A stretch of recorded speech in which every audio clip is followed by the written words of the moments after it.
Breaking news చూస్తున్నాము. Stock market జారుడు బల్లగా మారింది. ఉదయాన్నే భారీ నష్టాలతో మొదలైన సెన్సెక్స్, నిఫ్టీ అంతకంతకు జారిపోయాయి. ఏకంగా 2% పైగా నష్టపోయాయి. అందులో మెటల్స్ ఇండెక్స్ 8% నష్టపోయింది.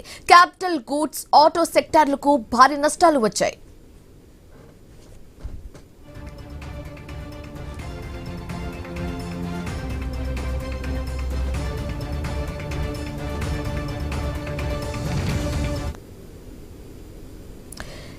ఉదయాన్నే భారీ నష్టాలతో మొదలైన సెన్సెక్స్ అండ్ నిఫ్టీ అంతకంతకు జారిపోయాయి. ఏకంగా 2% పైగా నష్టపోయాయి.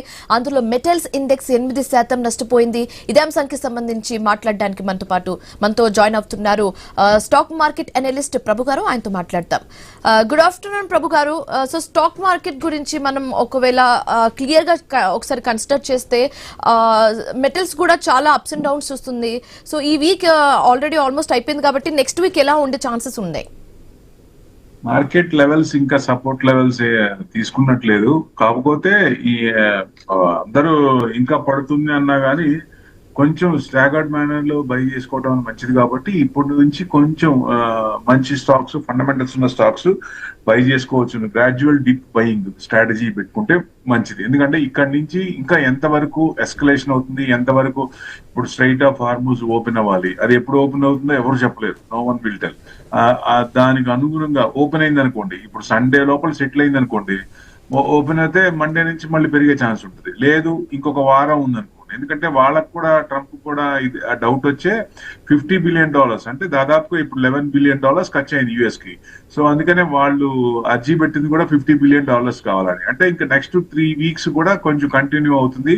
ఇది అప్పుడే తగ్గదు అన్న ఇదితోనే వాళ్ళు $50 బిలియన్ బిల్ పెట్టుకున్నట్టు ఒక రకంగా దాన్ని అప్రూవ్ చేయమని.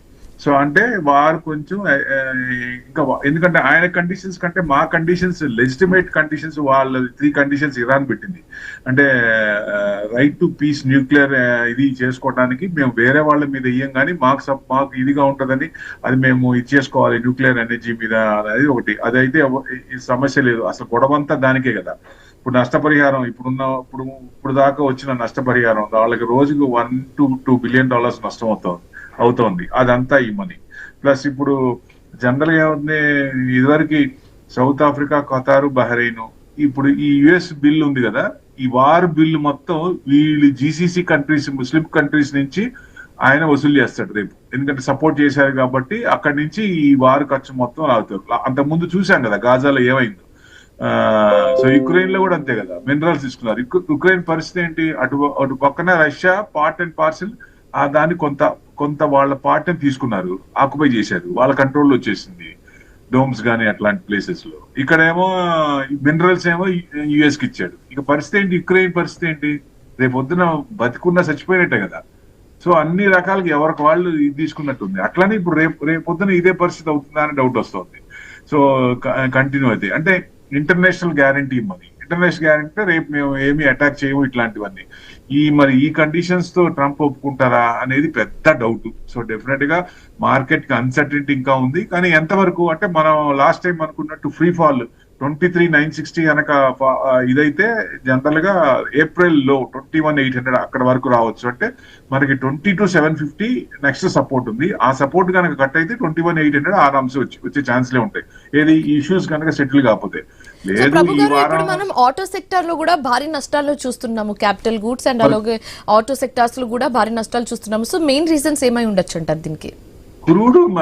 క్రూడ్ ఎఫెక్ట్ అంటే ఆయిల్ మీద ఎఫెక్ట్ పడినప్పుడు ఆటో సెక్టర్ అది డైరెక్ట్ ఇంపాక్ట్ కదా. సో క్రూడ్ పెరిగినప్పుడు మరి వాటి మీద డైరెక్ట్ ఇంపాక్ట్ పడుతుంది. డెఫినెట్ గా ఇది అవుతుంది. ఇరాన్ కూడా చెప్తోంది కదా, be ready for roller coaster ride. $200 billion అంటే $100 ఉన్నది $200 అవుతుంది బ్యారెల్ అని. అంతవరకు వెళ్ళొచ్చు అనేది వాళ్ళ ఎక్స్పెక్టేషన్. ఒకవేళ మీరు ఎంత వరకు తీసుకెళ్తే మేము 200 వరకు వెళ్తామని. అప్పుడు ఎవరు నష్టపోయేది? ఎక్కువ నష్టపోయేది ఏషియన్ కంట్రీసే కదా. ఏషియన్ కంట్రీసే మనకి ఎక్కువ ఆయిల్ మన క్రూడ్ తీసుకుంటాము. సో మన అదర్ కంట్రీస్ మీద ఆధారపడటం. అంటే యుఎస్ కూడా కొనాలంటే ఇప్పుడు వెనిజులా నుంచి తెప్పించుకోవాలంటే కాస్ట్ ఎక్కువ ఉంది, టైం ఎక్కువ పడుతుంది. సో డెఫినెట్ గా మరి ఆ డర్టీ క్రూడ్ వెనిజులా ఈ అట్లాంటి ప్లేస్ లో ఉన్నాయి. అవన్నీ కూడా యుఎస్ లోనే ఉన్నాయి, యుఎస్ లోనే క్లియర్ అవుతాయి, వేరే చోట ఉంటుంది అది. సో వాళ్ళకే ఉంది మొత్తం క్లియర్ చేసేది.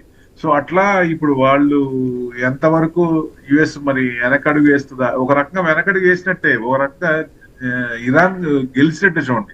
వాళ్ళు యుద్ధం ఎందుకు చేస్తున్నారు? రిజీమ్ చేంజ్ అని. మరి రిజీమ్ చేంజ్ అంటే సన్ కొడుకు సీట్ లోకి వచ్చినప్పుడు రిజీమ్ చేంజ్ ఎక్కడైంది? అక్కడే యుఎస్ ఓడిపోయినట్టు ఒక రకంగా చూస్తే, వెనకడుగు వేసినట్టే. ఇప్పుడు వార్ ఎంటర్ అయ్యారు, దాని నుంచి ఎగ్జిట్ కావడానికి ఎట్లాగో తెలియట్లేదు అనుకో ఒక రకంగా. ఎందుకంటే టార్గెట్ రీచ్ అయ్యారు, ఆ కంపెనీని చేసేద్దాం అనుకున్నారు, చేశారు.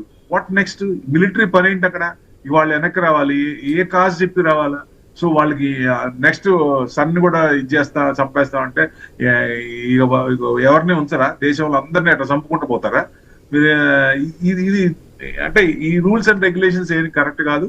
సో డెఫినెట్ గా ఎండ్ కార్డు పడాలి. మేబీ ఈ సండే లోపల ఏదైనా న్యూస్ రావచ్చు, లేదంటే నెక్స్ట్ వీక్, లేదు ఈ మార్చ్ మంత్ లో రాకుండా ఎక్స్టెండ్ అవుతుంది, మళ్ళీ ఏప్రిల్ మంత్ కూడా ఎక్స్టెండ్ అయితే డెఫినెట్ గా మరి $200 వెళ్ళిపోయే ఛాన్స్ ఉంటుంది.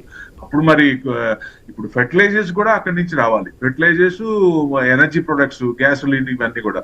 ఇప్పుడు గ్యాసోలిన్ ఎక్కువ స్టోర్ ఉండదు కాబట్టి గ్యాసోలిన్ మరి ఇంకొక వారం పెరిగితేనే విపరీతంగా పెరుగుతుంది. ఇప్పటికే బెంగళూరు కానీ హైదరాబాద్ కానీ హోటల్స్ చిన్నగా క్లోజ్ అవుతున్నాయి. సో ఇంకొక ఎక్స్టెండ్ అయితే వారం తర్వాత పరిస్థితి ఏంటి? సో హోటల్స్ అన్ని గ్యాస్ కోసం ఇబ్బంది పడతాయి.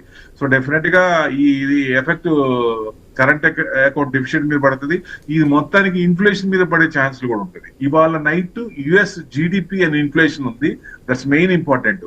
వాళ్ళు కనుక ఇన్ఫ్లేషన్ కనుక ఇది చేసి కొంచెం తగ్గితే ఇంట్రెస్ట్ రేట్లు 17th, ఈ నెల 17th మీటింగ్ ఉంది, ఫెడ్ మీటింగ్ ఉంది. సో మెయిన్ అందుకే యుఎస్ మార్కెట్స్ డౌ జోన్ కూడా మార్నింగ్ ప్లస్ ఉండి మళ్ళీ ఇప్పుడు మైనస్ లోకి వచ్చినాయి. సో ఈవినింగ్ దాన్ని బట్టి ఒక డైరెక్షన్, నెక్స్ట్ వీక్ ఒక డైరెక్షన్ తెలుస్తుంది.